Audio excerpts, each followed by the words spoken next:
isn't the only place for us.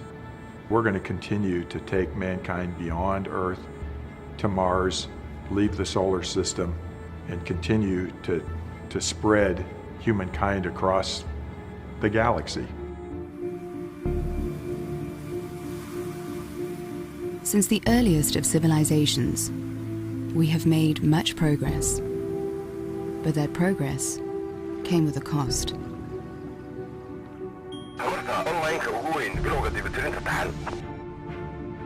Our world has changed.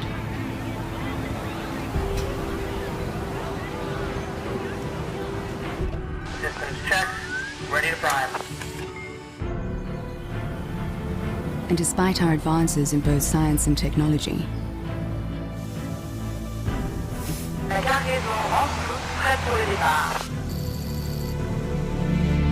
we can no longer deny what is clear. Our time on Earth is ending. Separação completa. Ir para decolagem. So we turn our gaze upward to the stars and embark on the greatest journey in human history.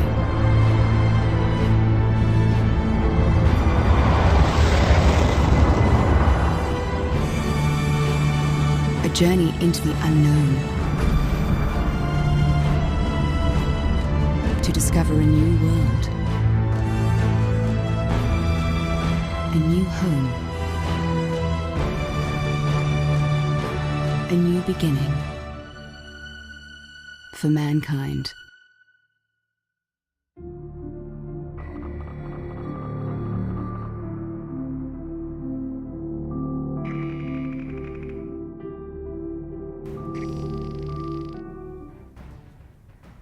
The world around us is dying.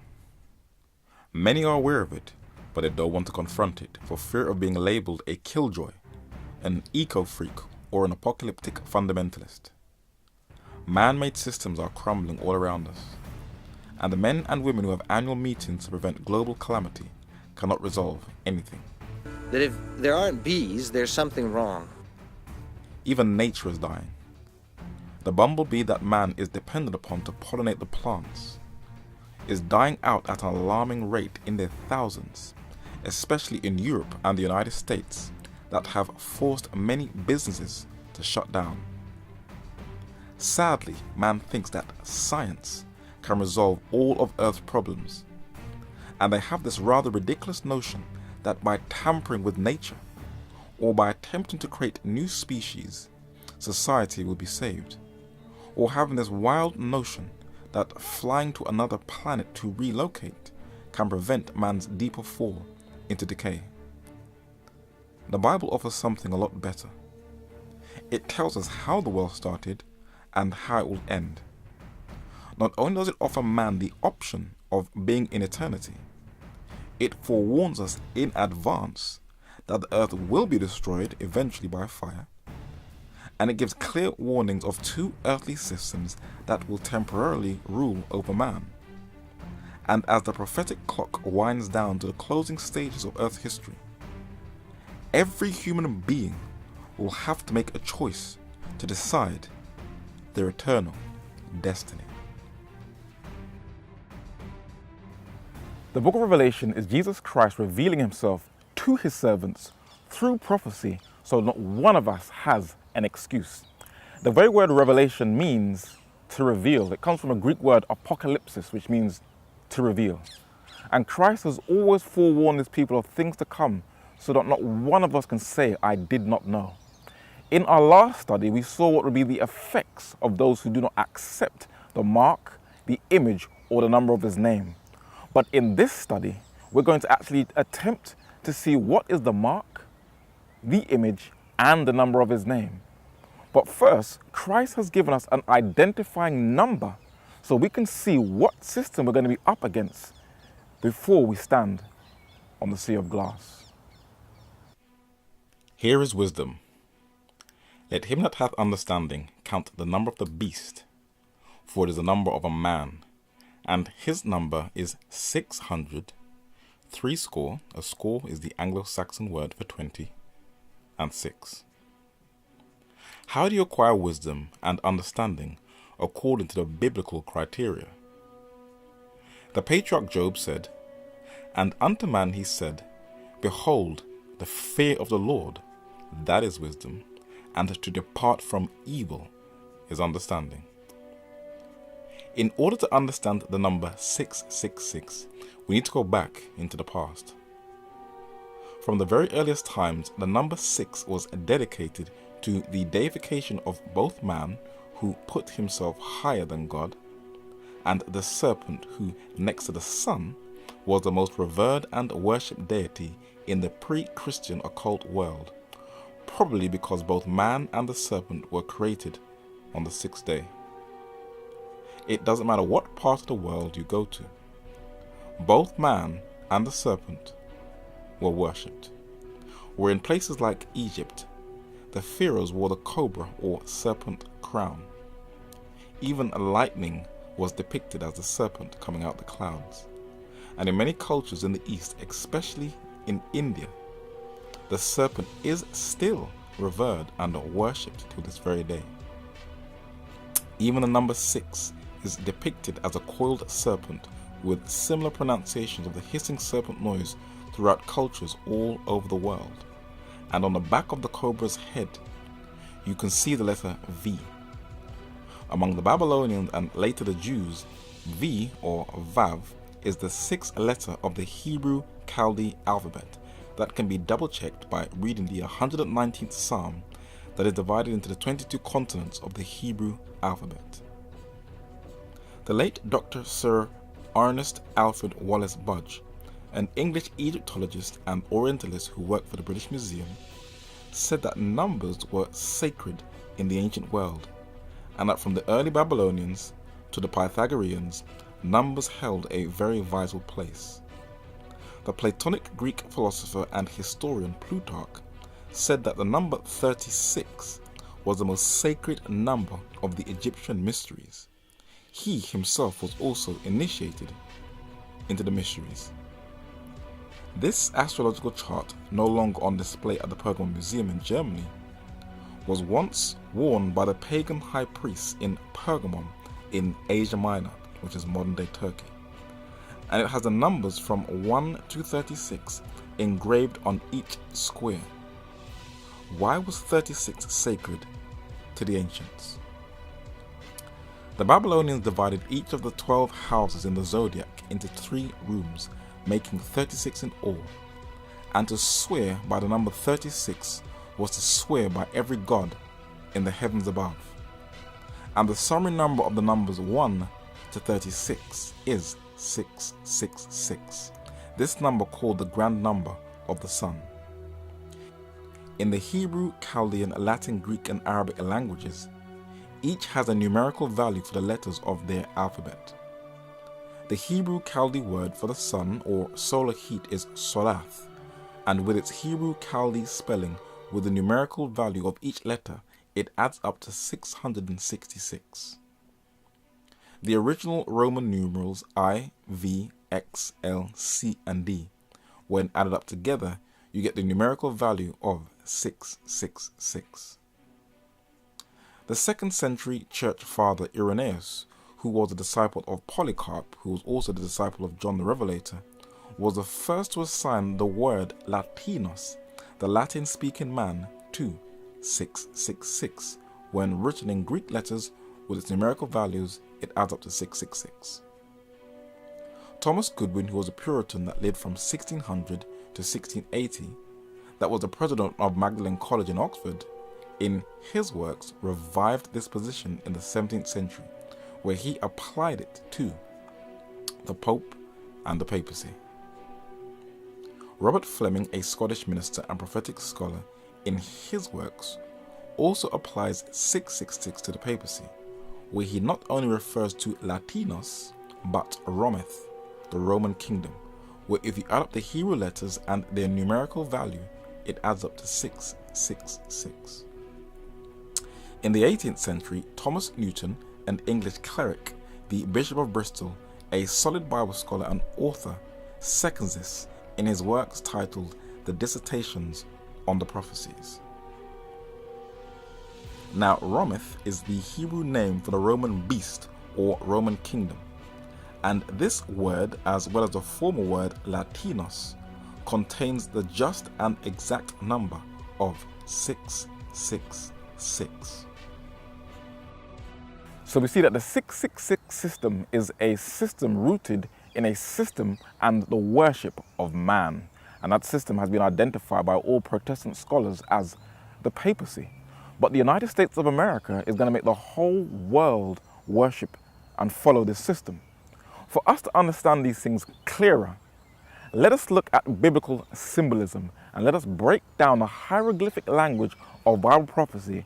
And in order to do that, we need to go to the best scholars who understood these things beforehand so that we in this day and age can understand what systems we are up against so we have no excuse. In London's Westminster Abbey are the buried remains of some of the most famous individuals in British history. One of the most famous is a man who has been titled as the greatest mind in the modern world, the scientist and mathematician Sir Isaac Newton. He is famous for introducing the laws of motion and gravity. But in his private collection of papers, scholars unearthed that he spent more time studying Bible prophecy than science. And this is what he said.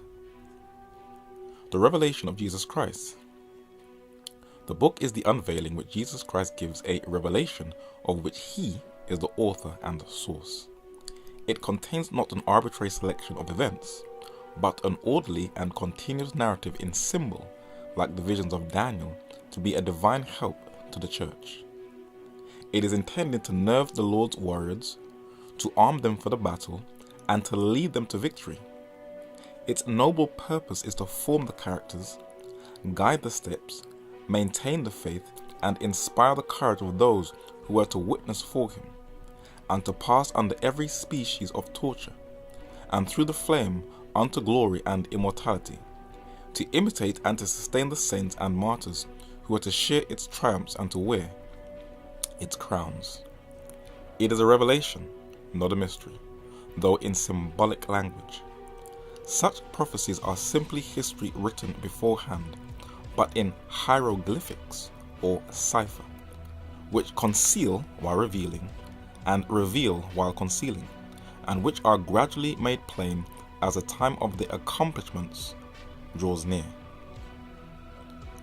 To understand how to decipher the hieroglyphic language of prophecy, let us first look at how the Egyptian hieroglyphs were deciphered. The pictographic alphabet of Egypt the Western world has called hieroglyphs, which means sacred carving. The Egyptians called it the Medu Neter, which means the writing of the gods. After the reign of the Ptolemies, the writing and its meaning were lost into oblivion, and the Western world viewed it as a mystical language that cannot be understood. Giovanni Bolzani was an Italian Renaissance humanist who, in the 16th century, was the first to attempt to decipher Egyptian language in a work published in 1556 titled Hieroglyphica. He was followed in the 16th century by a German Jesuit, Athanasius Kircher, who also tried to decipher the Egyptian hieroglyphs, where he thought that every character was an idea. His attempts are on display in a cabinet in the British Museum. But in another room in the British Museum is the most prized artifact in there. Enclosed in a glass case is a black basalt stone, 3 foot 9 inches long and 2 foot 4.5 inches wide. It is the famous Rosetta Stone, and there is always a huge crowd viewing it. There is a replica of it in another room, and what makes it unique is that this artifact was not only one of the keys that unlocked the secrets of the Egyptian culture, but the inscriptions that are written in 2 languages and 3 scripts, Greek at the bottom, hieratic in the middle, and hieroglyphics at the top, was the key to unlocking the Egyptian hieroglyphics that prior to that discovery was unknown. The first scholar that contributed to the deciphering of that stone was Thomas Young, an English physician who made one of the earliest contributions to the theory of light. Before he was 20 years old, he studied French, Italian, Latin, Greek, Hebrew, Syriac, Chaldee, Samaritan, Arabic, Persian, Turkish, and Ethiopic. And in an age of learning antiquities, this linguist laid the foundation of the science of Egyptology. His works of deciphering are also on display in the British Museum. He was succeeded by the French Egyptologist Jean-François Champollion, who, at the age of 18, he is said to have a fair knowledge of Hebrew, Syriac, and Chaldee. In 1824, he was appointed as director of the Egyptian Museum in the Louvre. Through his painstaking efforts, building upon Thomas Young's work, we can now understand the Egyptian hieroglyphs, where his research is also on display in the British Museum. Through patience and perseverance, these two linguists were able to unlock a language that was lost to man for almost 2,000 years. Bible prophecy was also lost to man for well over a millennia. But when the Reformation came, men like the French-trained humanist lawyer turned theologian John Calvin reintroduced people back to prophecy, especially the book of Daniel. Sir Isaac Newton gives us a clear understanding of prophetic symbolism and shows us how the book of Revelation cannot be understood without a knowledge of the hieroglyphic language of Daniel. The prediction of things to come relate to the state of the church in all ages, and amongst the old prophets, Daniel is most distinct in order of time and easiest to be understood, and therefore in those things which relate to the last times, he must be made the key to the rest. The Apocalypse of John is written in the same style and language with the prophecies of Daniel, and has the same relation to them which they have to one another, so that all of them together make but one complete prophecy. In order to study prophecy carefully, we need a knowledge of time, history, chronology, and a thorough knowledge of the scriptures. Let us first look at time. In Genesis chapter 1, verses 14 and 15, we are told that both the sun and the moon did not appear as the result of a random explosion from nowhere, but as a guide to man so he can measure time throughout the year. And God said, "Let there be light in the heaven to divide the day from the night, and let them be for signs, and for seasons, and for days and years." A day is governed by the rising and setting of the sun, and at even when the sun did set. And very early in the morning, the first day of the week, they came unto the sepulchre at the rising of the sun. The very word month is from the word moon, the Earth's only natural satellite, that we use to govern our year alongside the sun. From these tablets in the British Museum, we have an understanding that the Sumero-Babylonian culture, the earliest civilization on Earth, used a 7-day week and had a lunar solar calendar of 12 months. This was also the same with the Hebrew calendar. F.C. Gilbert was a London-born Jew who was training to be a rabbi. He migrated to the United States and then he converted to Christianity. His works give us an understanding of the Hebrew calendar.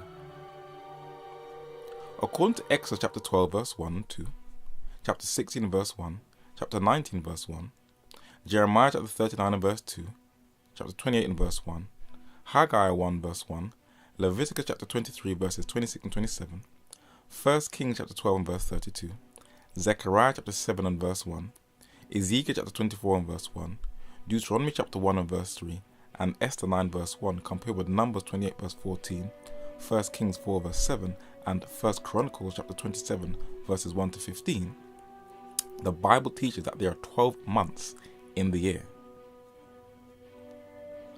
So from the book of Genesis to the book of Revelation, the Bible reckons the period of 30 days to the month. Since there are 12 months to the year, the scripture days of a year therefore are 360. The Jewish people have so arranged their calendar that the 12th month, see Esther 9 verse 1, is periodically repeated. This repetition of Adar, the 12th month, is called Wee Adar, Adar over again. By this calendar arrangement, the solar and lunar months are harmonized. The 5th month in the Roman calendar, Quintilis, was changed to Julius or July in 44 BC, the year Julius Caesar died. Julius Caesar, whose rise and fall was prophesied in Daniel chapter 11, verses 17 to 19, introduced the Julian calendar that made every fourth year a leap year. It was revised in 1582 by Pope Gregory XIII, that was labelled the Gregorian calendar, and it was adopted in Catholic countries and eventually in Great Britain and her colonies, and eventually is now the world calendar which is used all over the world. So we have measured time, now let's align time with events. In a brilliant and well documented book titled Sacred Chronology, it teaches us how to measure dates and events and how to harmonize them. The Grecian era or Olympiad dates from July 776 BC, the date of the first Olympic Games, and an Olympiad was a cycle of 4 years. The Roman era that commenced with the building of Rome in 753 BC, where Cicero and Plutarch both record that a total eclipse of the sun happened in the third year of the sixth Olympiad in 754 to 3 BC. We are indebted to two historians for unraveling chronology and time. The first is a man who Latinized his name to Titus Flavius Josephus, the 1st century Roman Jewish scholar, and Claudius Ptolemy, the Greco-Roman Alexandrian mathematician who recorded the reigns of successive Chaldean, Persian, Grecian, Egyptian, and Roman kings from BC 747 to AD 137, and the calculation of different lunar eclipses during their reign. He is the key link to understand the right dating in the book of Daniel. According to the prophet Jeremiah, we get the reigns of different kings. The word that came to Jeremiah concerning all the people of Judah in the 4th year of Jehoiakim, the son of Josiah, king of Judah, that was the 1st year of Nebuchadnezzar, king of Babylon. So what is the 1st year of Nebuchadnezzar's reign? Humphrey Prideaux, Doctor of Divinity, was an English churchman and the Dean of Norwich. He wrote a 2-volume set titled The Old and New Testament connected with the Jews, and documented that the 1st year of Nebuchadnezzar's reign was 604 BC, using Ptolemy's canon. Throughout the British Museum are a number of tablets that are inscribed with King Nebuchadnezzar's name on it, in the wedge-shaped alphabet called cuneiform. A tablet that was once on display until 2013 actually records Nebuchadnezzar's invasion of Jerusalem as recorded by the prophets Jeremiah and Daniel. It was the skilled linguist Sir Henry Crendick Rawlinson in the 19th century, who has been labelled the father of Assyriology, who deciphered the Near Eastern cuneiform scripts of Babylonia. And the English archaeologist Sir Austin Henry Layard, a friend of Rawlinson, who transferred the artifact from Iraq, ancient Babylon, into the British Museum in the 19th century, gave us the understanding of chronological dates. In Layard's documented account of his excavations, he verifies what Humphrey Prideaux said. Nebuchadnezzar the Great, whose reign began, it may be inferred, from Ptolemy's canon, BC 604. But then he mentions his successor, the last king of Babylon. The description given by Herodotus of the state of the population of the city when under the dominion of the Persian kings is fully sufficient to explain the cause of her speedy decay and ultimate ruin. The account of the Greek historian fully tallies with the denunciations of the Hebrew prophets against the sin and wickedness of Babylon. The fingers of the man's hand wrote the words of condemnation of the Babylonian Empire upon the plaster of the wall of the king's palace.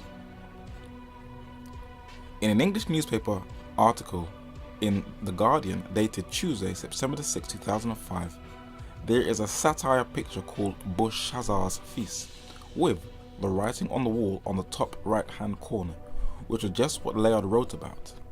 It quotes Daniel chapter 5 and verse 27 that reads, "Thou art weighed in the balances and found wanting," which is the prophetic overthrow of King Belshazzar.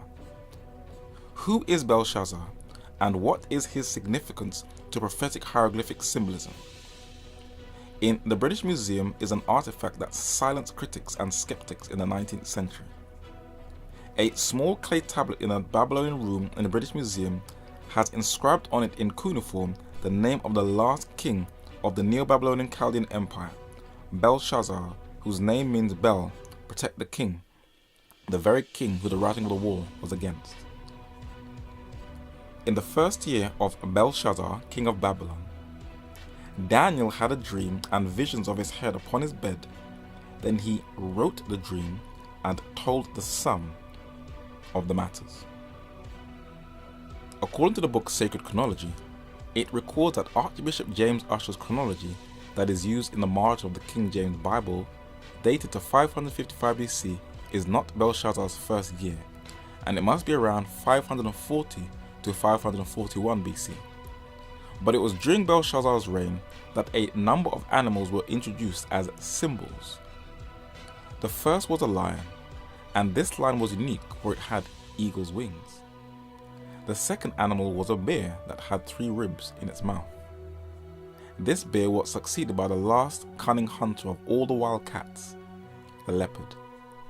The Bible explains what each of these animals or beasts symbolize. These great beasts, which are 4 kings which shall arise out of the earth. The 4th beast shall be the 4th kingdom upon earth. Horns also represent kingdoms. If we can understand who the first kingdom symbolizes, then we can understand the successive symptoms when we break down the hieroglyphic language of prophecy. The prophet Jeremiah says, Israel is a scattered sheep. The lions have driven him away. First, the king of Assyria hath devoured him, and last this Nebuchadnezzar, king of Babylon, hath broken his bones. So Babylon is symbolized as a lion, and the science of archaeology has verified what Daniel and his predecessors prophetically recorded, the rise and fall of world empires, where tourists now view the colossal remains of these worldly systems. But the real objective of the prophecies is to show which kingdom will succeed them all, an eternal kingdom that will smash to pieces all false earthly systems that suppress and brutalize the vulnerable. Listen to the words of the prophet Daniel. I saw in the night visions, and, behold, one like unto the Son of Man came with the clouds of heaven, and came to the Ancient of Days, and they brought him near before him. And there was given him dominion, and glory, and a kingdom, that all people, nations, and languages should serve him. His dominion is an everlasting dominion which shall not pass away, and his kingdom that which shall not be destroyed. You see, the object of all Bible prophecy from the beginning to the end is to lead us to Jesus as Redeemer, Restorer, and eventually the Destroyer of all sin. For he will not let evil continue and continue and continue. The Lord said, and he said unto them, These are the words which I spake unto you while I was yet with you, that all things must be fulfilled which were written in the law of Moses, and in the prophets, and in the Psalms concerning me. Jesus made it unequivocally clear to Pilate that his kingdom will be totally different from all earthly empires. Jesus answered, My kingdom is not of this world. If my kingdom were of this world, then would my servant fight that I should not be delivered to the Jews? But now is my kingdom not from hence.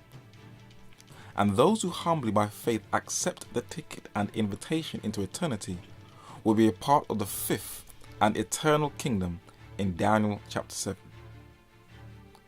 But the saints of the Most High shall take the kingdom and possess the kingdom forever, even forever and ever. Until the Ancient of Days came and judgment was given to the saints of the Most High, and the time came that the saints possessed the kingdom. And the kingdom and dominion and the greatness of the kingdom under the whole heaven shall be given to the people of the saints of the Most High, whose kingdom is an everlasting kingdom, and all dominions shall serve and obey him. It was Jesus who authored both the books of Daniel and Revelation, as Sir Isaac Newton said. And this can be verified when you study both prophetic books, for he is shown as, number 1, his loins girded with gold. Number 2, his face was as lightning or the sun. Number 3, his feet were like burnt or polished brass. His eyes were as fire. It was Jesus who laid the foundation of biblical symbolism by using something literal to explain something spiritual. The Lord said, "Now the parable is this: the seed, literal, is the word of God, spiritual." The foundation of this principle is laid down in the opening chapter of the book of Revelation, where the 7-branch candlestick in the earthly tabernacle now represents prophetically the churches. This can be confirmed by Sir Isaac Newton, who was very well versed in prophetic eschatology. The opening vision, Revelation chapter 1, shows a sacred chamber like that of the Jewish sanctuary, and with like furniture, and it is Christ, the head of the Christian church, in the character of the Jewish high priest, walking amidst the golden candlesticks. Again, our Lord says that 7 candlesticks are the 7 churches. Another warning from him against literalism in these visions. A candlestick is not to be understood literally. It represents a church, and so the symbol is to be interpreted elsewhere in the visions. What is the relevance of the Neo-Babylonian Chaldean Empire, symbolized as a lion, the Medo-Persian Empire with its Magian Zoroastrian priests, symbolized as a bear, and the Greek Empire and its vast array of pagan philosophers, symbolized as a leopard? All of these philosophies, ideas, rituals, customs, their apparels and culture have been all amalgamated into one system, the first of the 2 kingdoms in Revelation chapter 13. "And I stood upon the sands of the sea, and saw a beast, or kingdom, rise up out of the sea, having 7 heads and 10 horns, and upon his horns 10 crowns, and upon his heads the name of blasphemy. And the beast, or kingdom, which I saw, was like unto a leopard, which is Greece, and his feet were as the feet of a bear, which is Medo-Persia, and his mouth as the mouth of a lion, which is Babylon. And the dragon gave him his power and his seat and great authority." If you were to ever pay a visit to the Vatican, you will see a statue of Pope Gregory XIII, the father of the Gregorian calendar, and underneath him is the dragon, the true god of the papacy. In the Vatican Museum, you will also see an image of a winged dragon. And there are also a number of paintings of the Emperor Constantine and his fraudulent deceptive conversion. And there is also a painting of him in battle. And above him you can actually see who is the real god. It is a winged dragon that Revelation chapter 12 verse 9 says is Satan. The prophetic scholar and missionary John Nevis Andrews identifies the papacy as the first kingdom that is an amalgamation of the previous ones. The beast with 10 horns described by Daniel is also seen by John to ascend out of the sea. In him were blended the marks of all the preceding beasts, the body of the leopard, the feet of the bear, and the mouth of the lion. Daniel 7 verses 4 to 6. The beast is evidently the papal form of the 4th empire, for it receives its power and seat from the dragon, Imperial Rome. The papacy, the first beast of the 2 kingdoms, will be the power that will lead the entire world into the very thing that the book of Revelation prepares you for, the second coming of Christ. To understand what will be the end result of the 2 kingdoms, and those who accept their mark, image, and number, we need to study a method called typology. According to Virtue's English Dictionary, typology is a doctrine of types, especially those of Scripture. To put it more simple, typology is just history repeating itself. In ancient Egypt, God poured plagues upon this heathen nation for their persecution of his people. These plagues were repeated over again upon those who accept the mark of the beast and those who have persecuted God's people. This time it will be worldwide. In Daniel chapter 1 in ancient Babylon, the Jewish captives Daniel, Hananiah, Mishael, and Azariah feared God rather than man when they didn't eat the king's meat. In Daniel 2 it records the fall of Babylon, the head of gold. And in Daniel 3 a death decree was passed for those who did not bow and worship the image. All of these events will be repeated over again, and this time it will be worldwide. And it is imperative to study the past so that we can understand the present and the future. We are shown and identify who the two beasts or kingdoms are in Revelation chapter 13. Prophetically, the younger, the United States, will enforce the entire world to serve the older, the papacy. For a clearer clarification, if this is the first time watching this, click on the YouTube channel, Even at the Doors, and go to the Two Kingdoms Introduction 1 and Introduction 2, and you will get the historical background of these two systems.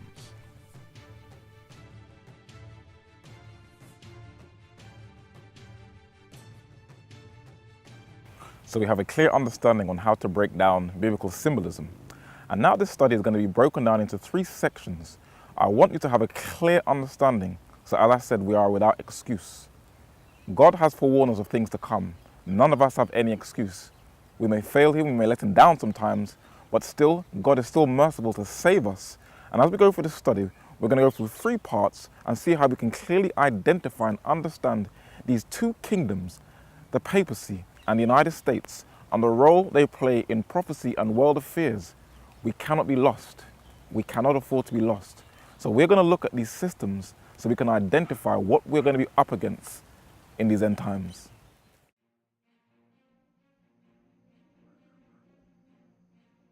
John Nevis Andrews was the first person to identify the United States as the second beast or kingdom in Revelation chapter 13 in 1851.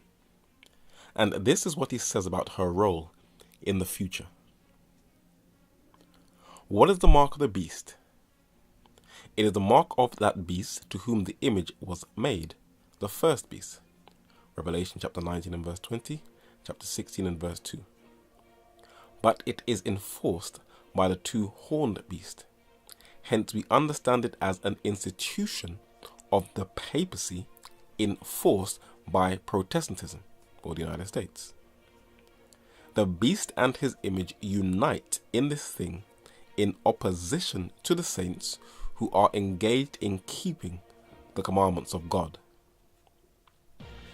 As shown in the study on the Ukraine, from the start of the Cold War, the papacy and the United States formed an unholy alliance to defeat and crush the influence of communist Russia that led to official diplomatic ties being established between them in 1984. What did the Pope say to you in that meeting that inspired you? We spent a bulk of our conversation around issues of poverty and inequality, themes that he's been talking about quite a bit, and obviously issues that I care about deeply. When President Obama visited Pope Francis I, he was in awe of the biblical man of sin, the son of perdition, and repeatedly kept thanking the Pope for the invite. The secular media said that there were major differences between US foreign policy and Vatican foreign policy. But the current US ambassador to the Holy See, the Jesuit-educated Roman Catholic Ken Francis Hackett, tells the Catholic media a different view. The Obama administration and the Holy See interact positively and work together on many, many issues, religious freedom being one of them. There are issues where there's disagreement, but friends can disagree. The papacy also has her own apostolic nuncio or ambassador to the United States, the former Secretary General of the Governorate of Vatican City State, Cardinal Maria Vigadno, and diplomacy will retain a close bond between the two kingdoms. Pope Francis I has pleaded to the churches in North America and the world to reconcile and come back to Rome. And the US evangelist Kenneth Copeland, as well as other evangelicals, have taken heed to the plea of the man of sin. Bishop T.D. Jakes is also playing a key role in the Vatican's reconciliation program titled the Ecumenical Movement. And one of the first to initiate this call was the late Chuck Colson, who went to the Vatican in the year 2000 and met the late Pope John Paul II, where he set up the Manhattan Declaration or Project somewhat years after that. Pat Robertson has endorsed the Patriot Act of 2001 that was co-engineered by the former Attorney General John Ashcroft. And before anything will be imposed on the world, the United States will be the first place on earth where liberties will be totally crushed. Let us see how. This bill poses a serious threat for all who use the internet. The freedoms our country had been built on would be suddenly deleted. I couldn't let that happen. Understand, this bill is going to change the rules for the internet, not just in the United States, but around the world. People, a lot of powerful people, who want to clamp down on the internet. We can't let that happen.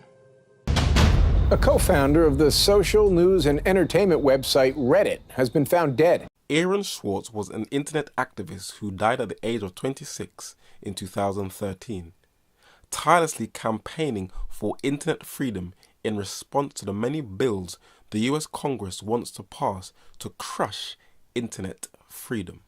Ed has been a champion for middle-class families and small businesses. He stood up for common sense laws to keep our children safe from gun violence. I've got to have folks with me who care as passionately about these things as I do. That's who Ed Markey is. I need Ed Markey in the United States Senate. I'm Ed Markey, and I approve this message.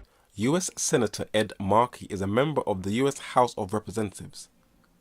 And with endorsement from President Obama, he is pushing for a bill where the National Telecommunications and Information Administration will update the government on what they deem as hate crimes online, like calling the Pope the Antichrist. We will see where this bill will lead to. United States citizens are now labeled as terrorists if they in any way defy the US government. So these people who hold themselves out to be patriots are not. They're nothing more than domestic terrorists. And I think that we are a country that people should follow the law. And what went up in Mesquite is not very good. I repeat, what went on up there is domestic tourism. Okay, domestic terrorism, not tourism. Cutting-edge technologies changing the way police fight crime. What we essentially do is a live version of Google Earth, only with a full TiVo capability. We basically kept it pretty hush-hush. The power to track more people and data than ever before. It'd be worth its weight in gold. The biggest concern is that anybody could end up being in that database. Where to draw the line between security and privacy. There is a trade-off. A look at the state of surveillance. Biometric surveillance is also ramping up. Everything and everyone is connected. You can hack into anyone's life. Tap their phones, their music, their accounts. Identify criminals, disrupt communications, roadways, infiltrate private homes. 2 tickets to see James Rush tonight. My voice is my password. Officer Rob Halverson of the Chula Vista Police Department is testing a technology that could change how police fight crime. He's on a call to verify the identity of a woman just arrested for possession of narcotics. He doesn't need to ask her name or check her ID. He just takes her picture. Just look here, please. His tablet uses facial recognition software to find the suspect's mugshot and criminal history. You can lie about your name, you can lie about your date of birth, you can lie about your address, but tattoos, birthmarks, scars don't lie. Police have access to more data than ever before, raising questions about how that information is used and stored. The tablet is part of a pilot program in San Diego County. We asked ourselves, why haven't Facebook check-ins gone mainstream? Check-ins provide a powerful mechanism for businesses to deliver discounts to loyal customers. But few businesses and even fewer customers are taking advantage of this. So we set out to evolve the check-in process by creating a seamless method for checking in and getting deals. Face Deals is an automated check-in system using passive facial recognition to notify you of in-store deals that are customized just for you. Cameras have been developed to identify Face Deals participants in a matter of seconds.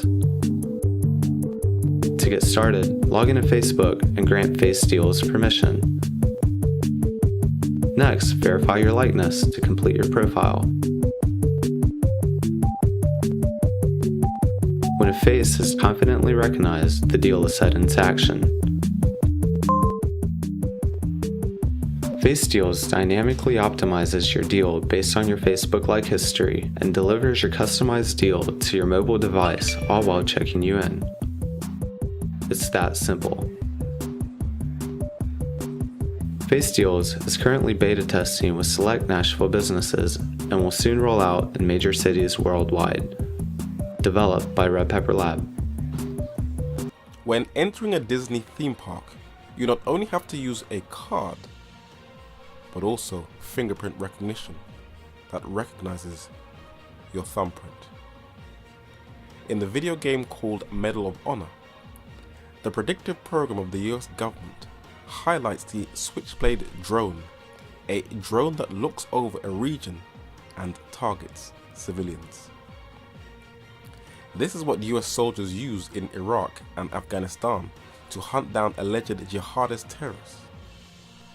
But what is used on the foreign battlefield is now being used in the US homeland, where police departments are already using them, and by 2015, thousands will be deployed in the skies over its civilians.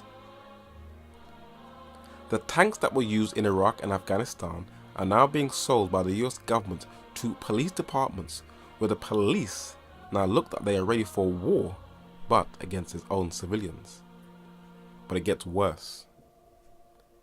Here is a photo of French and British snipers wearing a camouflage outfit called ghillie suits, and US snipers also wear this combat outfit in Battlefield.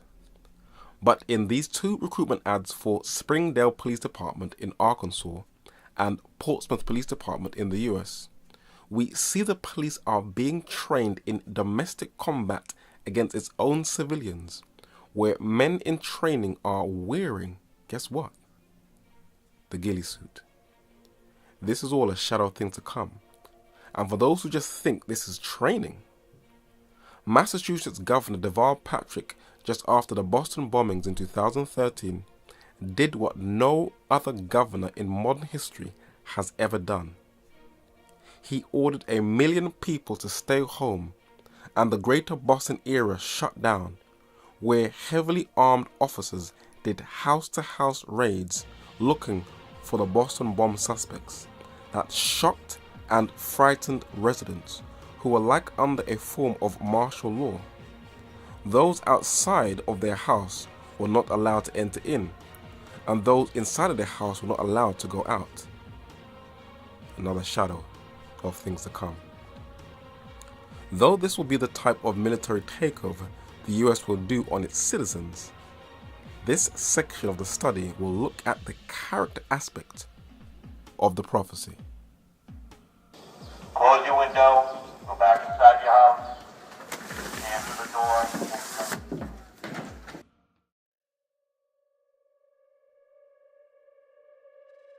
What is the object of prophecy? Is it just for seeing things ahead of time?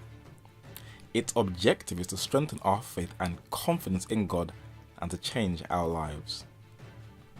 Beloved, now are we the sons of God, and it does not yet appear what we shall be. But we know that when he shall appear, we shall be like him, for we shall see him as he is. This is a prophecy about the second coming of Christ, but the following verse teaches the effects it should have on our hearts. And every man that hath this hope in him purifieth himself, even as he is pure. So prophecy is meant to purify you and change your character. And as we have shown that Jesus said in Luke chapter 24 and verse 44, that all prophecy is centered in him. If we are to be pure even as he is pure, then prophecy is meant to reveal Jesus in our lives. We have also a more sure word of prophecy, whereunto ye do well that ye take heed, as unto a light that shineth in a dark place, until the day dawn and the day star arise in your hearts. By taking heed to prophecy, the Bible describes it as a light that shineth in a dark place, where the day star will arise in our hearts. Who is the day star? I, Jesus, have sent mine angel to testify unto these things in the churches. I am the root and offspring of David, and the bright and morning star. The object of the book of Revelation is not only to prepare God's people for the second coming of Christ, and to expose the earthly systems that will be an obstacle to Christ's faithful, but if the day star, who is Jesus Christ, is to shine in our hearts, the more we draw closer to him, the more we will become like him.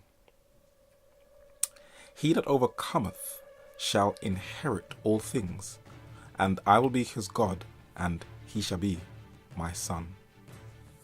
The word overcometh or overcame comes from a Greek word, nikeo, and is constantly used in Revelation, and it means getting the victory or getting rid of anything that separates you from God. The scriptures mentions twice the only group of people who will resist the enforceful might of the two kingdoms.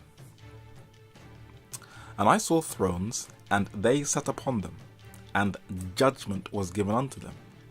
And I saw the souls of them that were beheaded for the witness of Jesus, and for the word of God, and which had not worshipped the beast, neither his image, neither had received his mark upon their foreheads or in their hands, and they lived and reigned with Christ 1,000 years. And I saw as it were a sea of glass mingled with fire, and them that had gotten the victory over the beast, and over his image, and over his mark, and over the number of his name, stand on the sea of glass, having the harps of God. Come back down to earth, the Bible is unequivocally clear and forewarns us that not only the right to buy or sell will be denied to those who don't accept the mark, image, the name, or the number of his name, but they will also be killed. As more and more of what we do becomes logged into a digital database, governments can create an intelligence or database of people's idiosyncrasies by monitoring radicals and activists to build a clear picture of those who they see as a threat in the future. Jesus forewarns us that we must count the number of the beast, for it is the number of a man, which, as we have observed, is a system rooted in humanistic self-worship. But if we embrace this false papal 666 system, then we will have the number of his name. What is interesting is that the image, the mark, the name, and the number are all used interchangeably. But how will we know which group we will fit into?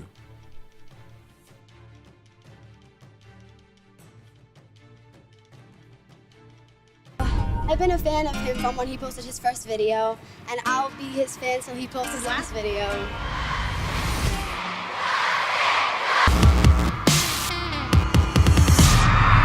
This one's for you. When screaming fans show a high level of homage to the young Canadian singer Justin Bieber, while many may just call it teen fantasy, it is worship. footballers all across the world are also worshipped, with devoted fans spending thousands a year on seasonal tickets, t-shirts and all sorts of memorabilia. And many have equated this loyalty as a form of religion, where fans show their devotion to their favorite teams and players. Just prior to the second coming of Christ, the world will be divided into two camps, and they will be distinguished by their worship. How does the Virtues English Dictionary define the word worship? The word worship is an Anglo-Saxon word that means to honor, the performance of devotional acts in honor of a deity, to reverence with supreme respect and veneration, to adore, to idolize. Now let us look at the scriptural definition of worship.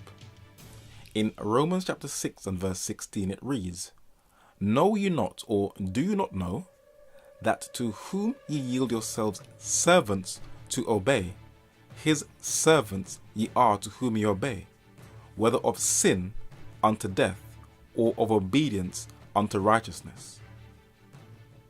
From the words that are highlighted, whatever or whoever you obey, you become a servant to it or serve it.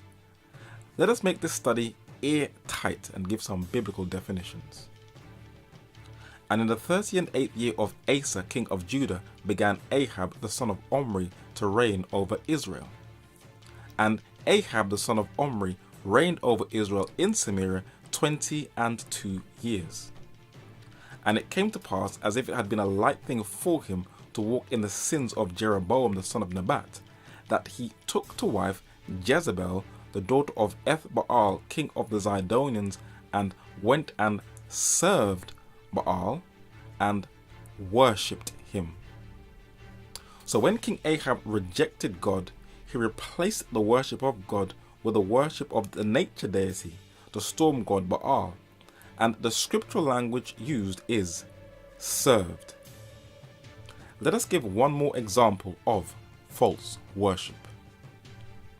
Manasseh was 12 years old when he began to reign, and reigned 55 years in Jerusalem, and his mother's name was Hephzibah. For he built up again the high places which Hezekiah his father had destroyed, and he reared up altars for Baal, and made a grove, as did Ahab king of Israel, and worshipped all the host of heaven, and served them. So King Manasseh made all of Israel to worship the planetary bodies in the heavens, and the language the Holy Scriptures used is served. The conflict that started in heaven and continues here on earth is all over worship. And from the Garden of Eden right up until when Jesus walked the earth, we can clearly see that Satan and his earthly representatives crave homage that only belongs to God. Again, the devil taketh him up into an exceeding high mountain, and sheweth him all the kingdoms of the world, and the glory of them, and saith unto him, All these things will I give thee, if thou wilt fall down and worship me.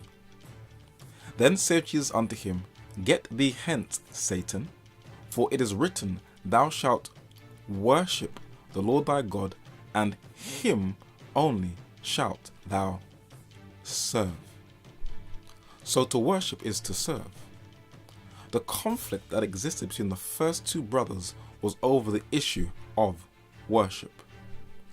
Cain murdered his brother Abel, and this conflict will be repeated over again, this time on a worldwide scale, where God forewarns us of the most intense period of earth history that will be over worship, where the two kingdoms, like Cain, will kill those who don't accept their false system of worship. And I saw another angel fly in the midst of heaven, having the everlasting gospel to preach unto them that dwell on the earth, and to every nation, and kindred, and tongue, and people. The everlasting gospel is to go to every region of the planet, to every nation, and kindred, tongue, and people. And when this invitation to eternal life is given to every single person on the planet, the earth will come to an end at the second coming of Christ. And this gospel of the kingdom, or everlasting gospel, shall be preached in all the world for a witness unto all nations, and then shall the end come. Let us carefully see how the two people on earth will be distinguished by their worship. Saying with a loud voice, "Fear God and give glory to him, for the hour of his judgment is come." And listen to the key word, "and worship him that made heaven and earth and the sea and the fountains of waters." How do we, number one, fear God, and number two, give glory to him? We saw earlier in the study what Job chapter 28 verse 28 says what it is to fear God. But let us look at another text. When the angel spoke to the patriarch Abraham in the book of Genesis, when he was about to offer up his son Isaac, it reads, "And he said, Lay not thine hand upon the lad, neither do thou anything unto him, for now I know that thou fearest God, seeing thou hast not withheld thy son, thine only son, from me." But what does it mean he feared God? "And in thy seed," or descendants, "shall all the nations of the earth be blessed, because thou hast obeyed my voice." So to fear God means to obey his voice and his word through choice. How do we give glory to him? "Whether therefore you eat or drink or whatsoever you do, do all to the glory of God." If we are really serious about God, we have to get to a stage where every single thing that we do, how we treat people, how we dress, how we walk, even our diet, should be to the glory of God. The last part reads, "And worship him that made heaven and earth and the sea and the fountains of waters." This is a call to the world that only a few will take heed to recognize God as the only absolute supreme creator. But what did God put into place as a memorial so that his creation does not forget their creator? "Remember the Sabbath day to keep it holy. 6 days shalt thou labor and do all thy work, but the seventh day is the Sabbath of the Lord thy God. In it thou shalt not do any work, thou, nor thy son, nor thy daughter, thy manservant, nor thy maidservant, nor thy cattle, nor thy stranger that is within thy gates. For in 6 days the Lord made," and listen to the language of Revelation chapter 14 and verse 7, "heaven and earth, the sea, and all that in them is, and rested the seventh day. Wherefore the Lord blessed the Sabbath day and hallowed it." Hallowed means blessed. God was restoring to Moses and the children of Israel an institution he put into place at the beginning of time, so that no one will fall into the trap of nature worship called macroevolution, or the unscientific guesswork of the Big Bang Theory. Thus the heavens and the earth were finished, and all the host of them. And on the seventh day God ended his work which he had made, and he rested on the seventh day from all his work which he had made. And God blessed the seventh day and sanctified it, because that in it he had rested from all his work which God created and made. The word rested comes from the Hebrew word Shabbath, or the Sabbath, and God's last plea to his creation is to come back to their creator. The second group of people that will make up the majority of the inhabitants of the earth will reject Christ and accept a false form of worship. "And all that dwell upon the earth shall worship him," the Pope, "whose names are not written in the book of life of the Lamb slain from the foundation of the world." The Holy Scriptures continues. "And the third angel followed them, saying with a loud voice, If any man," and listen to the key word again, "worship the beast and his image, and receive his mark in his forehead or in his hand, the same shall drink of the wine of the wrath of God, which is poured out without mixture into the cup of his indignation. And he shall be tormented with fire and brimstone in the presence of the holy angels and in the presence of the Lamb. So just before the second coming of Christ, the gospel will be preached to every single person on the planet, where each person will decide their destiny. Those who worship God by fearing him, giving glory to him and recognizing him as creator by keeping his seventh-day Sabbath, and those who worship the papal beast and its false 666 system by accepting her mark, image, and number. The emphasis of this prophecy is, will you be obedient to God, or will you be obedient to Satan and his earthly system? While many like to focus on the beast, very few are aware that the conflict is all over character. Listen to the Holy Scriptures.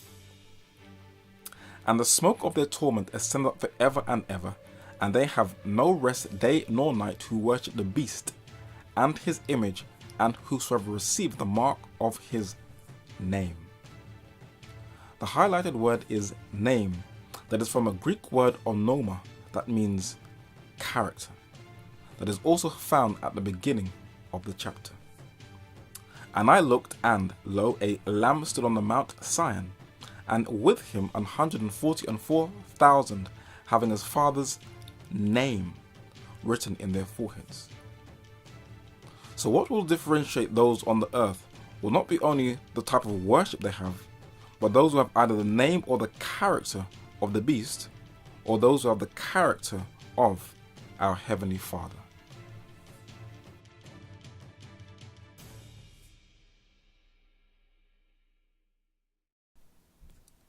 Here are the patience of the saints.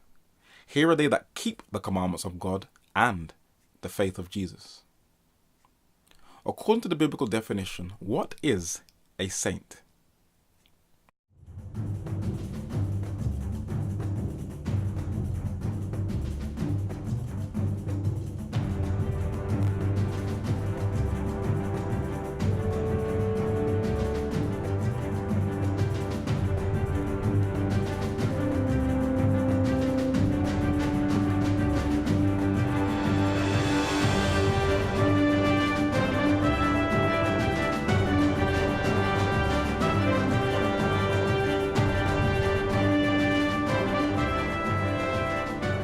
Mensa.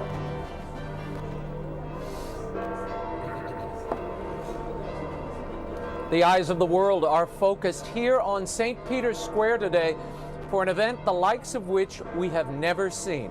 2 popes will be recognized as saints today, and as if that weren't enough, 2 living popes will celebrate this historic canonization mass.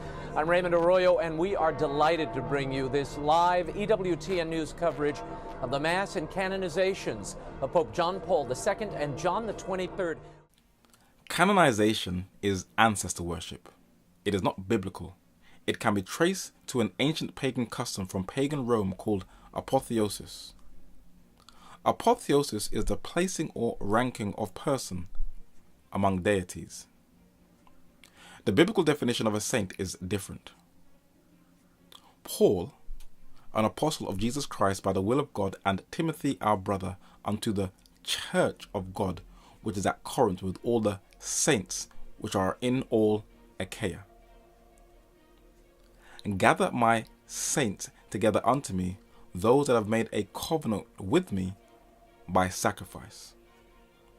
So a saint is someone who is a member of the church of God that has made a covenant or holy agreement with God by sacrifice. Let us look at Revelation chapter 14 and verse 12 again and observe the words highlighted.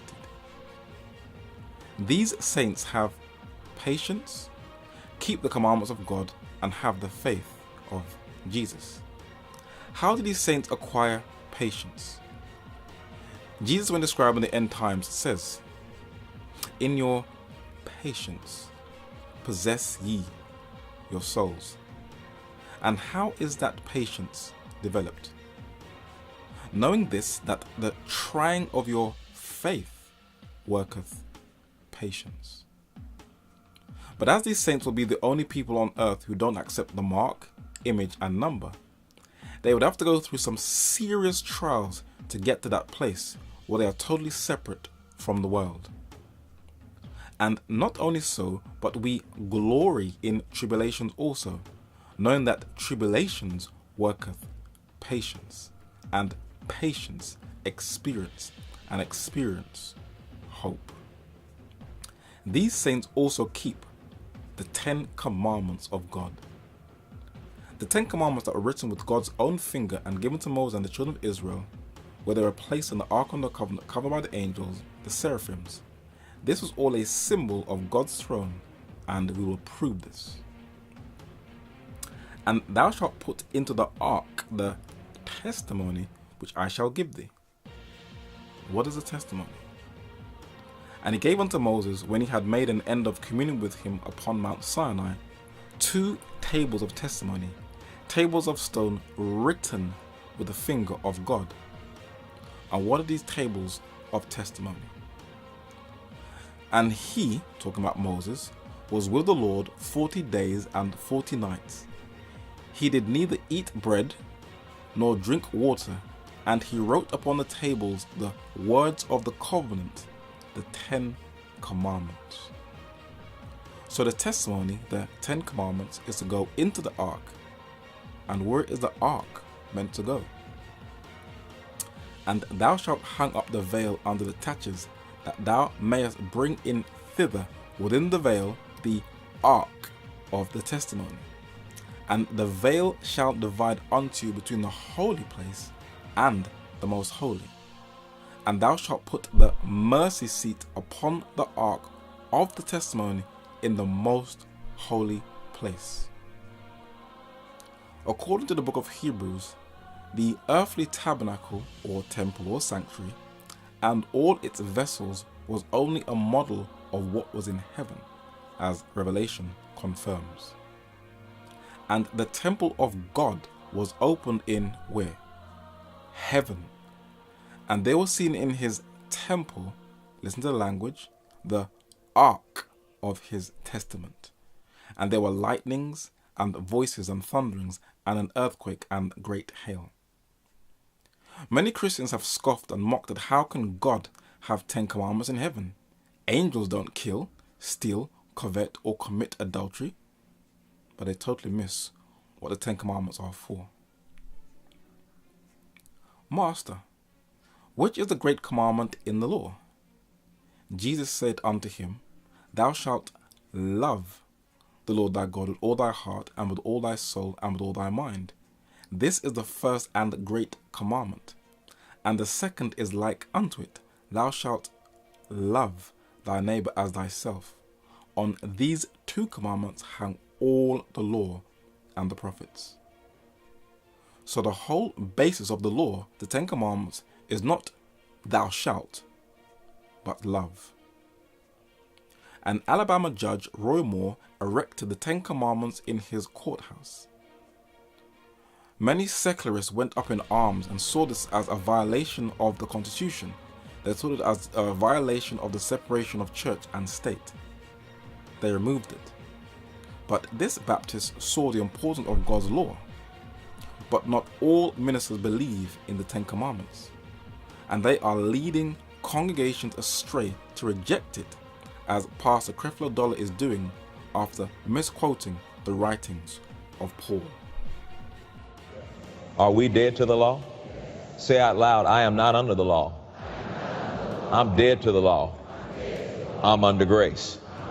So if you live according to the law of Moses or the 10 commandments, you're again trying to live under something that God has not intended for you to live under. All right? That contradicts the words of the Holy Scriptures. The Apostle Paul says, when talking about grace, what shall we say then? Shall we continue in sin that grace may abound? He says in an earlier part of Romans, therefore we conclude that a man is justified by faith without the deeds of the law. So we are clear that we are justified or saved by faith. But if we are convicted of sin by the Holy Spirit, what do we measure or confess our sins over? Paul says, Do we then make void the law through faith? God forbid. Yea, we establish the law. Some of y'all getting it, others you still asleep. Come on, Romans chapter 7. Verse 1 and 4. Ready? Read. Verse 1. Know you not, brethren, for I speak to them that know the law, how that the law hath dominion over a man as long as he liveth. Verse 4. Wherefore, my brethren, you also are become what? Dead to the law by the body of Christ, that you should be married to another, even to him who is raised from the dead, that we should bring forth fruit unto God. Say out loud, I am dead to the law. Creflo Dollar fails to read the rest of the passage of scripture in Romans chapter 7, where it reads, What shall we say then? Is the law sin? God forbid. Nay, I had not known sin but by the law, for I had not known lust except the law had said, Thou shalt not covet.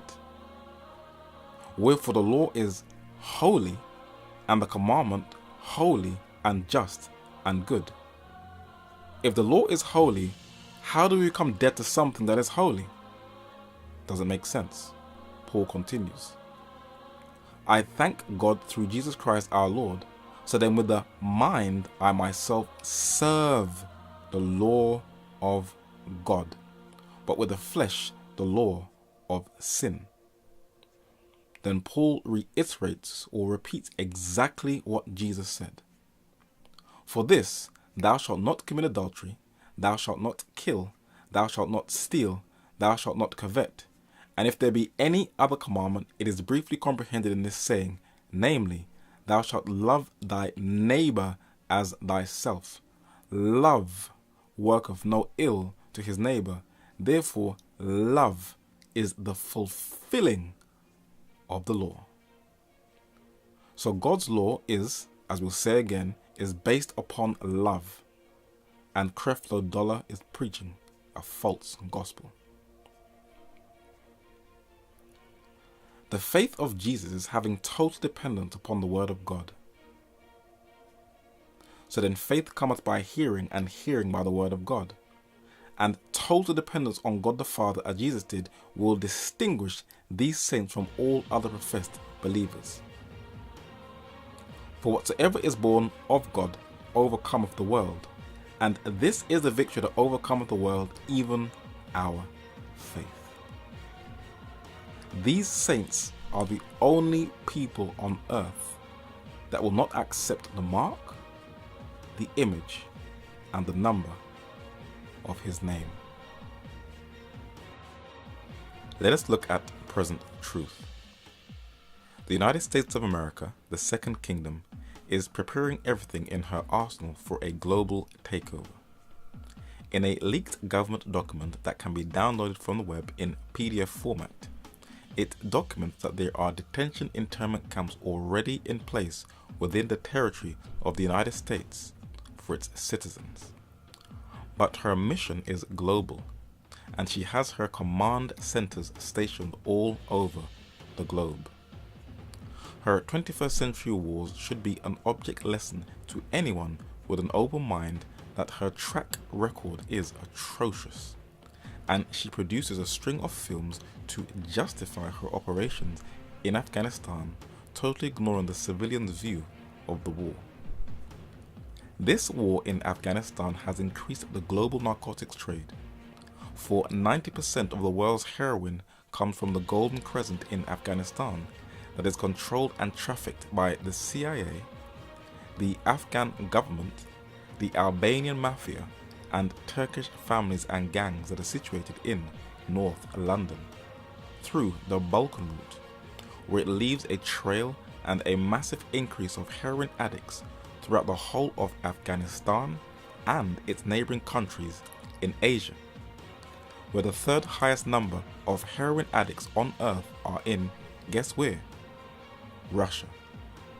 And for those who think these are the words of a bitter, disgruntled British narrator, America confirms this herself through her gaming industry and its brutal, mercenary soldiers.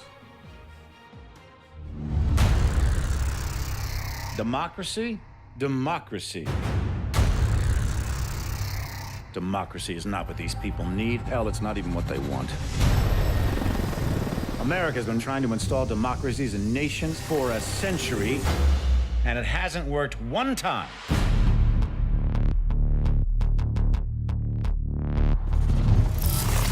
These countries don't have the most basic building blocks to support a democracy. Little things like we ought to be tolerant of those who disagree with us. We ought to be tolerant of those who worship a different God than us. That a journalist ought to be able to disagree with the president. And you think that you can just march into these countries based on some fundamentalist religious principles, drop a few bombs, topple a dictator, and start a democracy?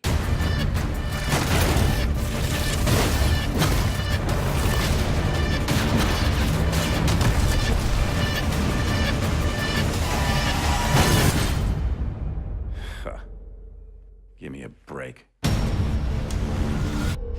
People don't want freedom. They want boundaries, rules, protection from invaders and from themselves. People need a leader who can give them both the support and the constraints to keep chaos at bay. You give them that, and they'll follow. And that's where I come in. Today, warfare is waged by new entities. They are known as private military corporations. They are loyal to no country, available to the highest bidder.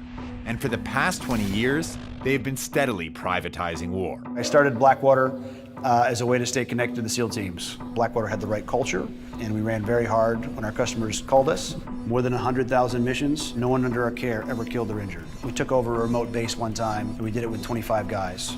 And we replaced 166 soldiers, and that's why the company grew very quickly. The slaughter of civilians for sport, weapons smuggling, destruction of evidence, wholesale corruption, and finally murder. In our third story in the countdown, a full-fledged criminal enterprise executed by the military contractors known formerly as Blackwater, according to the sworn testimony of two of its employees. The nation's Jeremy Scahill, who broke the story, joins us in a moment. The details come straight from two sworn affidavits filed late last night by persons whose identities have been sealed to protect their identity, men who have previously cooperated with federal prosecutors in the criminal inquiry into Blackwater. From John Doe number 2, a former member of Blackwater's management team, quoting the affidavit, it appears that Mr. Eric Prince, Blackwater's founder, and his employees murdered or had murdered one or more persons who have provided information or who are planning to provide information to the federal authorities about the ongoing criminal conduct. On several occasions after my departure from Mr. Prince's employ, Mr. Prince's management has personally threatened me with death and violence. John Doe number 2 also stating that Mr. Prince, pictured here, smuggled unlawful weapons into Iraq, including sawed-off semi-automatic machine guns with silencers and illegal hand grenades. And the affidavit also says that Prince, quote, views himself as a Christian crusader eliminating Muslims and the Islamic faith from the globe. To that end, Mr. Prince intentionally deployed to Iraq certain men who shared his vision of Christian supremacy. Many of these men used call signs based on the Knights of the Templar, the warriors who fought the Crusades. Mr. Prince operated his companies in a manner that encouraged and rewarded the destruction of Iraqi life. Going to Iraq to shoot and kill Iraqis was viewed as a sport or game. Strikingly similar allegations made in the affidavit of John Doe number 1, a former U.S. Marine who worked for Blackwater in Iraq. He alleges that incidents of unjustified deadly force were initially videotaped and watched in a session called a hot wash. Blackwater, now known as Z Services, spelled XE, maintains that Mr. Prince and the company are innocent of any wrongdoing and performed their duties on behalf of their employer, the State Department. Joining me now, as promised, the contributor to The Nation magazine and author of Blackwater, The Rise of the World's Most Powerful Mercenary Army, Jeremy Scahill. Good to see you. Thanks for coming in. Thanks for having me back, Keith. As horrific as all this sounds, it's just part of what you described in the piece today. Flesh it out for us. Well, I mean, obviously, to hear the term murder and Blackwater in the same sentence is no great surprise, particularly to people who've been following the history of this company. It's been at the center of some of the worst violence in Iraq, killing civilians repeatedly. 5 of its men are going to be tried on manslaughter charges for the Nicer Square massacre in Baghdad in September of '07. Another one pled guilty. The Congress is investigating. The IRS is investigating. This is a scandal-plagued company. What is explosive about what's happened here, and you just went through some of the most explosive of these details, is that you have 2 former Blackwater officials. I have learned from sources that John Doe #2 was actually in Blackwater management and was privy to some of the inner workings of the company. Eric Prince, the owner of Blackwater, remains the sole owner of the company no matter that he stepped down as CEO and the founder of the company. He micromanages every aspect of Blackwater's operations, and that's been well known. On the Christian supremacist angle, let's remember that Eric Prince viewed Blackwater as a neo-crusader force and has from the beginning. This is a guy who comes from one of the powerhouse families of the radical religious right. His father was a major bankroller and gave the seed money to Gary Bauer to start the Family Research Council. James Dobson focused on the family. And then we have his forces deployed in Iraq as part of a war against a Muslim nation that George Bush characterized as a crusade. What we have here, Keith, is a confirmation from insiders at Blackwater that, in fact, Eric Prince did have a neo-crusader agenda and, most explosively, may have murdered or facilitated the murder of individuals that were intending to or did cooperate in the federal government's criminal investigation of Blackwater. This is deadly serious. Jeremy Scahill is a leading U.S. investigative journalist who covers the dirty operation of America's secret armies and mercenary forces. He wrote a book called Blackwater, a deadly mercenary group who first made their public appearance after Hurricane Katrina. But he makes a startling expose. He shows that this mercenary army is flooded at its highest levels with papal knights. One of them, Joseph Smith, ranking a high position in the US government, as Jeremy Scahill records. Joseph Smith, like Eric Prince and other executives at Blackwater, is a Catholic and a Christian fundamentalist. On his official biography, Schmidt proudly listed his membership in the Sovereign Military Order of Malta. Some Blackwater executives even boast of their membership in the Sovereign Military Order of Malta, a Christian militia formed in the 11th century before the First Crusades with the mission of defending territories that the Crusaders had conquered from the Muslims. The order today boasts of being a sovereign subject of international law with its own constitution, passports, stamps, and public institutions, and diplomatic relations with 94 countries. The Knights of Malta current Grand Master is Friar Matthew Festing on the left, an Englishman who, in Catholic protocol, he is the church's highest ranking layman. Some of the most famous and least known knights are men like Prince Rupert zu Lowenstein in the center, the business manager of the Rolling Stones and Pink Floyd. With Pope Francis' militiamen steering this brutal mercenary force, we can only imagine what is in store for the future. She has also penetrated within the core of the US intelligence. The current director of the CIA is the Jesuit-educated Catholic John Owen Brennan, a man who is unrepentant about the collateral damage of his drone program. The late Avram Manhattan, a generation ago, in his 1967 book, Catholic Power Today, records how deeply Roman agents are integrated into the US government. The Catholic Church is the largest church in the United States of America. Politically, she is looming ever larger at the White House.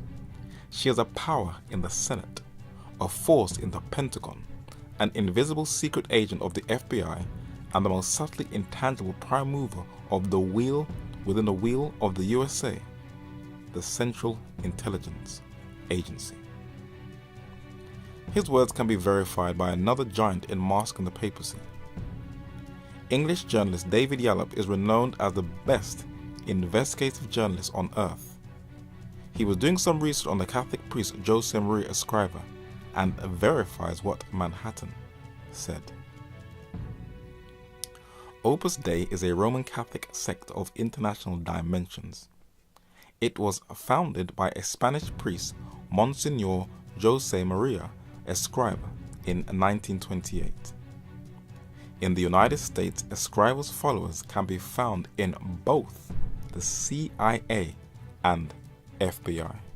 The United States became aware of Opus Dei's immense presence in US intelligence when former FBI agent Robert Hanssen was caught selling classified US secrets to the Russian intelligence. He was caught in 2001, sentenced to life imprisonment, and it was discovered that he was not only a staunch Catholic and a member of Opus Dei, but that the FBI was flooded with Opus Dei agents at its highest levels, as David Yallop and Avram Manhattan confirmed. So Rome is everywhere. No matter how large the Russian military and its ally China is, the United States is not backing down. The United States has the world's leading defense contractors or arms companies, where they make huge profits from war. And the former 64th Secretary of State, Madeleine Albright, is on record as saying, "What's the point of having this superb military if we can't use it?" The US spends as much on its military as the rest of the world combined. And the amount the US spends on war is a sin.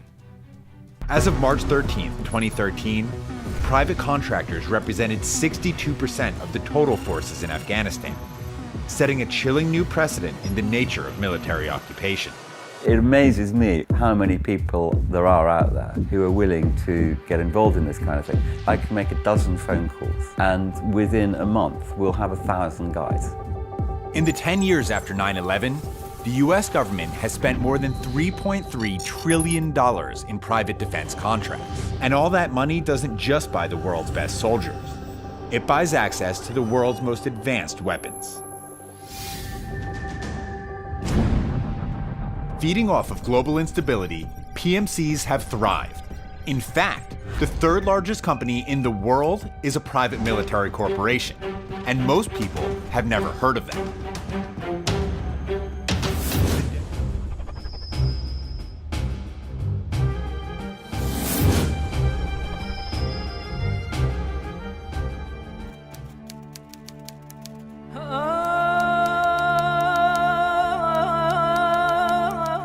The 5th Fleet, U.S. Naval Forces Central Command, operates in the most strategically significant part of our planet. The global economy rests on the free movement of maritime traffic through 3 critical choke points that reside in this theater: the Suez Canal, the Strait of Bab el-Mandeb, and the Strait of Hormuz. The U.S. Navy has had a continual presence in the maritime of the Middle East, the Gulf, the Arabian Sea, the Red Sea, for more than 60 years.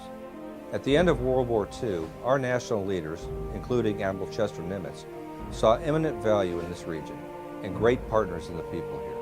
Our presence, our commitment has endured and will endure for many years to come.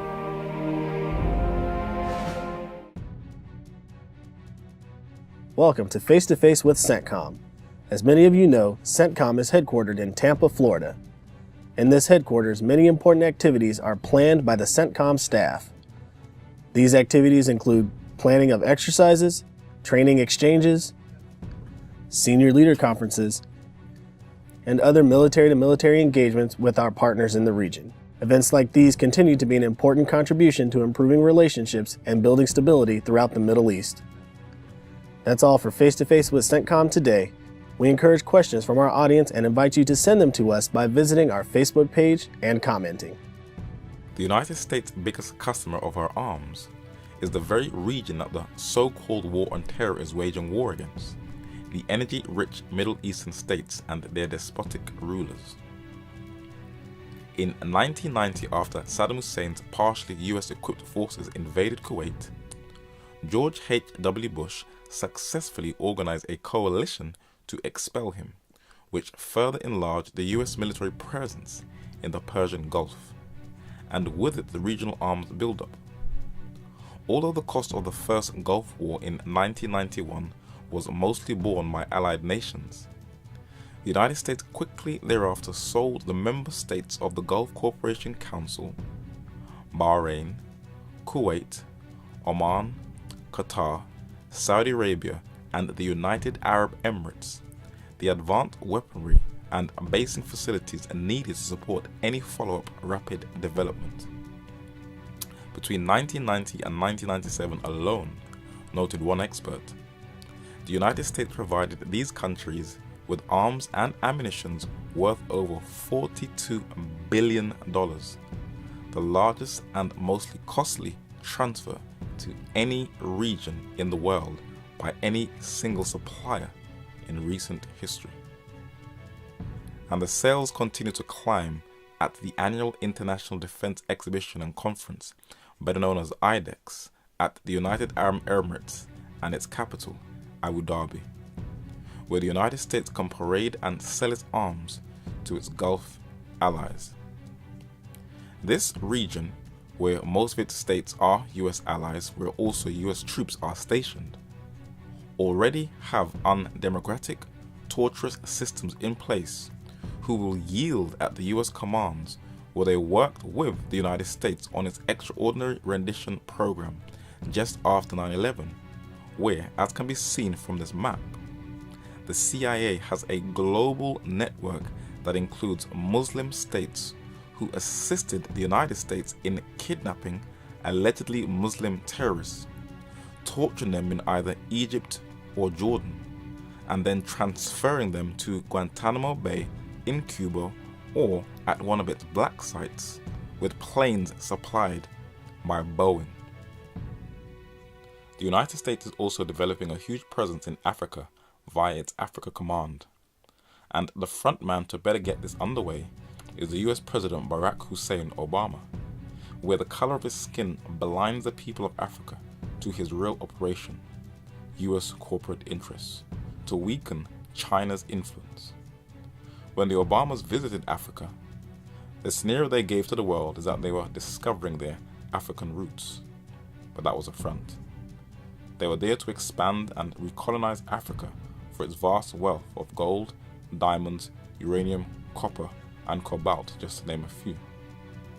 Nigeria has asked for US help to recapture the kidnapped Nigerian schoolgirls, even though Amnesty International documented that the Nigerian government knew in advance about the Boko Haram raid on the school and did nothing. Africa is creating a biometric database where in countries like Somalia, it plans to have all of its citizens on a biometric database that will keep track on all of its citizens.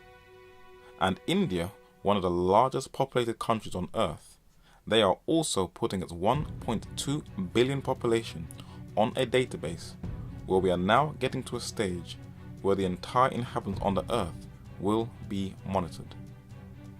But for those living in the old world, Europe, the former territory of the First Kingdom, the papacy, it is now being structured so that freedoms that were handed down to us from the Reformation will be eliminated. The European Court of Human Rights was set up after World War II so that there will not be a repeat of the Jewish Holocaust, where persecuted minorities can get a voice when they are being targeted by a government. But all that is about to change.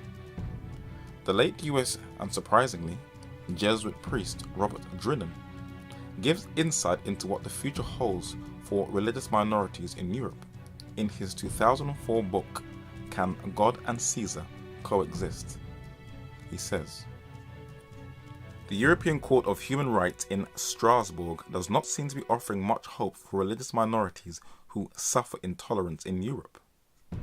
In January 1996, a French National Commission on Cults blacklisted 172 organizations, among them Southern Baptists, Opus Dei, Seventh-day Adventists, Jehovah's Witnesses, and Scientologists. No precise definition of a cult was issued by a French government, but the listing clearly marginalized members of these organizations. Belgium has produced a blacklist of 189 organizations and created an agency to monitor them. Germany has also established a commission to monitor cults. But if there is one country in Europe we need to carefully analyze and look at in terms of the stepping up of surveillance and the build-up of targeting religious minorities, it is the UK. Easter is the most important date in the Christian calendar and an incredibly special time for people across Britain and around the world. Easter is not just a time for Christians across our country to reflect, but a time for our whole country to reflect on what Christianity brings to Britain. When the British Prime Minister David Cameron made that Easter message in 2014, calling Britain a Christian nation, secularists, humanists and atheists were enraged. These British Gentiles have no clue to their own history.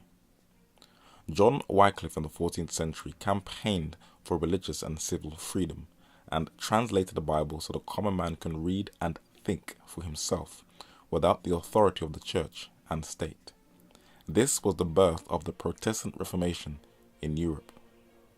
His legacy continued 2 centuries later when William Tyndale pursued the same task, this time with the help of the printing press, where he fled to the continent and translated the Bible so the common man can read for himself.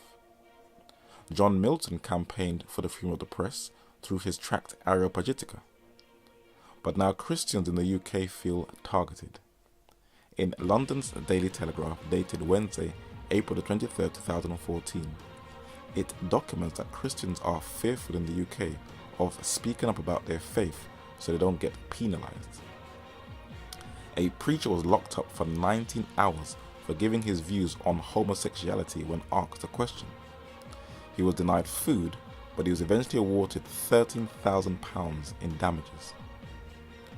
Mr. John Banda was ordered to remove this scriptural text from around his neck in October 2006 and was booked for a criminal charge under Section 5 of the Public Order Act 1986, which is displaying a sign which is threatening, abusive or insulting.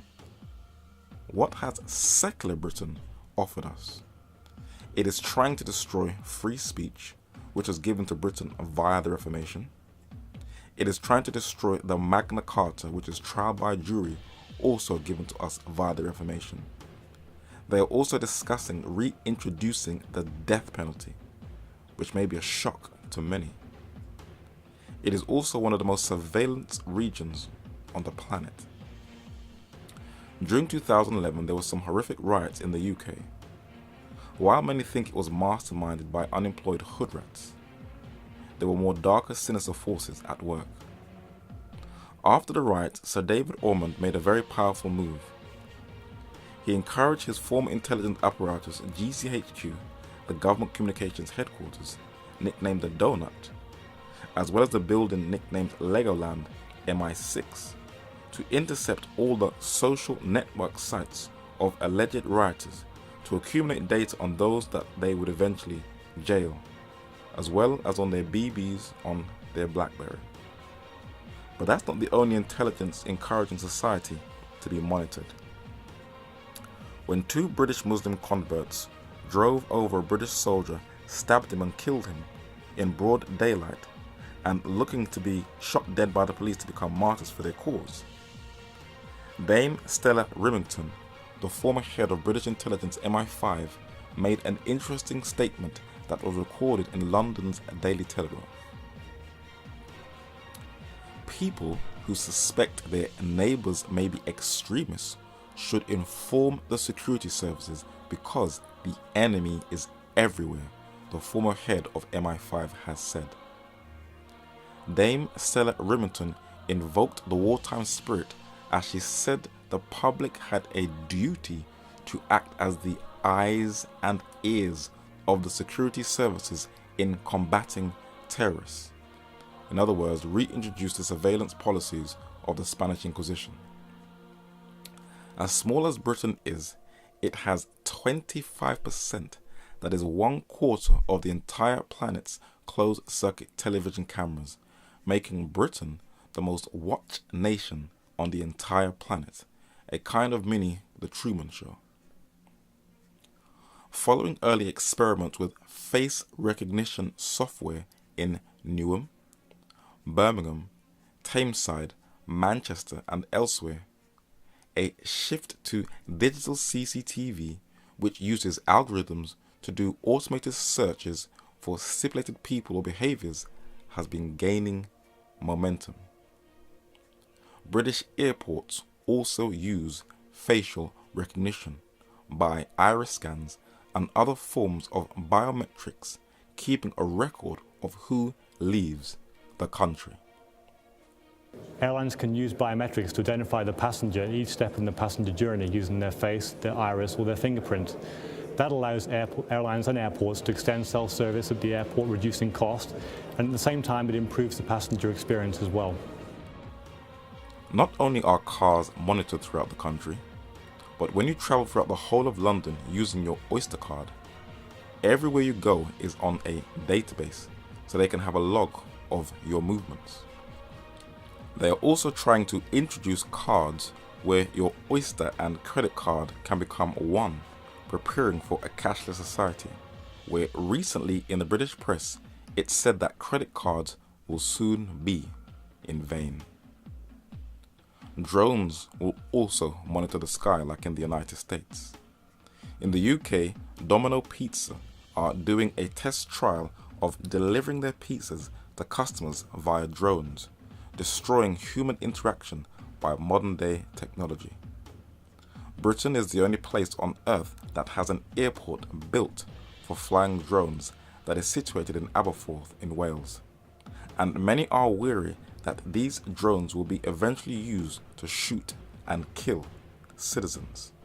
For the Ministry of Defence has made the first supersonic UAV drone titled Taranis. It can be controlled by anywhere in the world via satellite communications. It is virtually undetectable and it has 4 Hellfire missiles, 2 200-pound bombs and laser-guided bombs where it can conduct surveillance, reconnaissance and intelligence operations. Though Britain has turned into a surveillance state, the English author and journalist Mark Curtis, a former research fellow at the Royal Institute of International Affairs, Chatham House, documents in his powerful and well-researched book, Web of Deceit, why most of the British population are ignorant of these things. 4 corporations control 90% of the British press. A handful control the commercial broadcasting organizations. How news is made and what the news is increasingly takes place within a fiercely competitive market. Stories have to attract audiences to sell to advertisers in competition with soap operas and game shows. BBC, ITV and Channel 5 News simply report nothing seriously critical on British foreign policy. The exception is the odd report on Channel 4 News. A leading media analyst, James Curran, notes that the modern mass media in Britain now perform many of the integrative functions of the church in the Middle Ages. The mass media have assumed the role of the church in interpreting and making sense of the world to the mass public, legitimizing the current social system and order. But all roads are leading to Rome. And as this study comes to a close, we will carefully observe how she will deceive the world. This current young generation has a fascination with secret societies, not having a clue who is the most secret of them all. Lord Robert Montagu was the son of the 6th Duke of Manchester. He was a Cambridge-educated British Conservative politician who served as the Vice President of the Committee on Education between 1867 and 1868 under the British Prime Minister Benjamin Disraeli and under the British monarch Queen Victoria, and he documented that the Roman Church is the largest secret society in the world, beside which Freemasonry is but a pygmy. Many who study European history are familiar with a famous city that could not be besieged by war. So instead of using arrows, swords and battering rams, they offered a token of peace to the city of Troy by sending a wooden horse, the famous Trojan horse. The city welcomed the token of peace, but as they put their guard down, the enemy was in the wooden horse and the whole city was besieged and everyone slaughtered, and there ended the famous city of Troy. Avro Manhattan shows how the papacy is using this tactic to weaken Protestantism. The Catholic Church's offer for reunion to all Christian churches not in communion with her and of harmonious cooperation with egalitarian-minded society of our age is a magnified ecclesiastical Trojan horse, a means to penetrate their citadels and accomplish their capture and final capitulation. The Trojan horse against Protestantism is reunion. Against contemporary world democracy, it is the unnatural Catholic advocacy of the theory and practice of liberty. And the man who has been appointed to bring the churches in line with Rome is a man called Bishop Tony Palmer. Hello, I'm Tony Palmer. I'm the Abbot Bishop of the Order of the Ark Community. Pope Francis and I have made covenant to work together for the visible unity of Christians. He asked me and consecrated me to be a bridge for the promotion of Christian unity. Carefully look at the symbol of Tony Palmer's Ark Community. It is the triquetra, 3 esoteric sixes, and it is one of the most frequent symbols used in the occult, for their rituals and in their literature. It can also be found on the cover of many of the New King James Version Bibles. So Tony Palmer can keep his little false papal agenda to himself. The last time in history the Protestants put their guard down to Rome, it cost them their life. In a new re-released 2014 20th anniversary version of the film called Queen Margaret, it records the brutal St. Bartholomew's Massacre, where on August 22nd, 1572, Protestants in France were massacred by a fanatical Catholic mob. Neither age nor gender was spared. This painting shows Catherine Medici looking over the dead bodies of Protestants who were massacred. Historians ignore the fact that it was Diego Lainez, the second black pope or superior general of the Jesuits, who gave the order for the murder. Pope Gregory XIII struck a medal in commemoration glamorizing the murder of these Protestants. This was the Pope who was shown earlier in this study. Pope Francis I, a Jesuit priest, has taken the world by storm, but this is only a part of the papal strategy where he visits the sick in hospital. He walks the streets, poses for pictures, embraces the sick, and is not afraid to have a bit of fun and engage, it seems, just about everybody. His Twitter account, @Pontifex, ranks in the top 5 most searched words on the internet, where his is also the most talked about name in the year 2013. A former janitor and nightclub bouncer, he's been called the People's Pope, and in just 9 months, he's captured the imagination not just of the world's 1.2 billion Catholics, but the world itself. He's also ushered in a kind of truce in the culture wars. When pressed about gays in the church, he responded, quote, "A gay person who follows God, who am I to judge him?" And both Time magazine and the leading gay magazine, The Advocate, have named him their Person of the Year. James Aitken Wiley shows us 2 centuries ago in his History of Protestantism that the Jesuit strategy is to come by peace, to deceive. Shrewd, practical, and precise are the instructions of the Jesuits. Should anyone ask on what errand the good fathers have come, they are instructed to make answer that their sole object is the salvation of souls. What a pious errand! Who would not strive to be the first to welcome to their houses and to seat at their tables men whose aims are so unselfish and heavenly? They are to be careful to maintain a humble and submissive deportment. They are to pay frequent visits to the hospitals, the sick chamber, and the prisons. Men will begin to speak of them and say, what a humble, pious, charitable order of men these fathers of the Society of Jesus are.